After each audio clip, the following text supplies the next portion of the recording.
Welcome to Blues Live here from Brooklyn, alongside Kelly Chase, Darren Pang here, getting ready for an afternoon tilt. I don't mind the afternoon games, Chaser. I love them. I think you get out of here with 2 points and go have yourself a nice, healthy dinner. A very nice, healthy dinner. So and maybe a glass of wine. And maybe one glass of wine. So the Blues and the New York Islanders here this afternoon.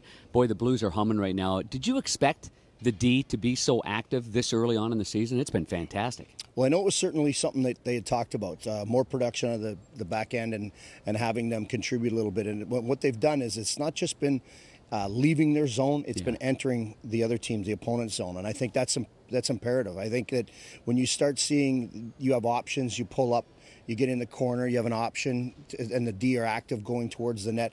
I think they've given up a few chances maybe because of it, but the results have been where they want them. But Carl Gunnarsson's on the board. First goal in 61 games for him. He didn't even want to talk about that the other night after the game against Dallas. Well, he said, I'll take him however I can get him. He said, I don't care. Throw him from behind the net, in front of the net, it doesn't matter. I'll take him however I can get him. So that's nice. When all of the D are contributing like they are right now, you're putting yourself in a position to succeed, knowing that there's a few forwards. Even the other night, Tarasenko gets his first late in the game. And you've got four defensemen on the board before your top scorer or goal scorer. So that's a nice problem to have. Well, nice problem for sure. Joel Edmondson is kind of catching on. What he did last year late, what he did in the playoffs. Is this something that we can maybe expect even more of? I don't think people understand that he's got offensive instincts. Well, you should talk a little bit about what you said yesterday with his edge, because I think that it's a tough position to play right now, being that you can't get anybody to hold up for you. You've got the attack coming at you quickly, and then on top of it all, you've got slashing. Your car's locked. Yeah, somebody's car's locked over here. We are Blues Live right here. But you mentioned it about the edge that he has to him, and about how guys are starting to know that when you go to the front of the net, there's a battle. He plays old school. It was perfect the other night, on a night that the Blues, and they will wear the number 4 on their helmets all season long in memory of the great Noel Picard, who played big, made everybody else tougher around him, and Bob Plager would be the first to say that, and Joel Edmondson and Robert Bortuzzo are two guys that can add that from the back end.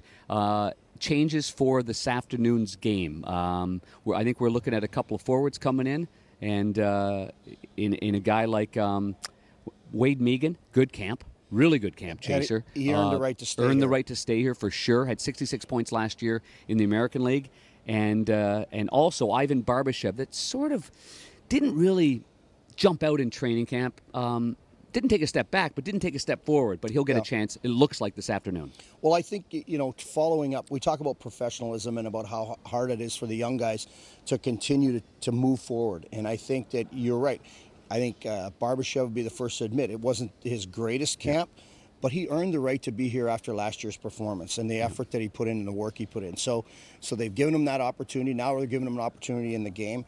And if he can continue to kind of push the envelope a little bit, I think that he'll be a guy that stays here, because he's had the experience of the minors and he's came up and had some success, albeit limited success, because it wasn't a full year here. They're going to give him that chance now. In training camp, we saw Kyle Brodziak shift to the right side, and maybe something that you can look for this afternoon's game if a Barbashev or a Wade Megan jump down there on that fourth line. So that would mean a big tough guy, Chris Thorburn, maybe the odd man out in this one, but you've got back-to-back games and a tough one tomorrow night against the Rangers. That's true, but yet he could move into a position, Barbashev, into Sundqvist's position in the middle of the ice too. So, there will be, some changes, but I think everybody's got to get in and get the feel for the regular season, and that they're firing real bullets now. The pace has been pushed. Looks like Jake Allen's our goaltender this afternoon, and I would expect Carter Hutton to play against the New York Rangers. Well, Kevin Shattenkirk tomorrow night. But when you're looking at this lineup right now with the Blues, there's a lot of guys hungry to play right now, and yet when you also look at the lineup, there's some real bright spots, and Schenn right now playing with Schwartz, that's been fantastic. Really good. That's a pair that say that fast. That's a pair. Schwizzle, Schwartz, and Schenn. Oh yeah, okay. Well, if you throw Yashkin in there, it'll be tougher. But truthfully, I think you're going to see some real dynamic things out of those two guys. There's a real chemistry developing there. I agree. He is Kelly Chase, the voice of that 50,000-watt blowtorch KMOX. Hey, did we mention Trevor Nickerson yet? Yeah, well, Trevor Nickerson's our producer, and he's fantastic. Doing a Yeah, great job. And right. He we was will on be time doing this today. all season long, as a matter of fact, on Blues Live before every game. Yep. But it won't be this early all the time. Sometimes it'll be earlier.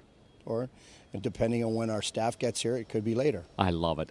Okay, check out the game on KMOX and on Fox Sports Midwest today, 1 o'clock Eastern Time.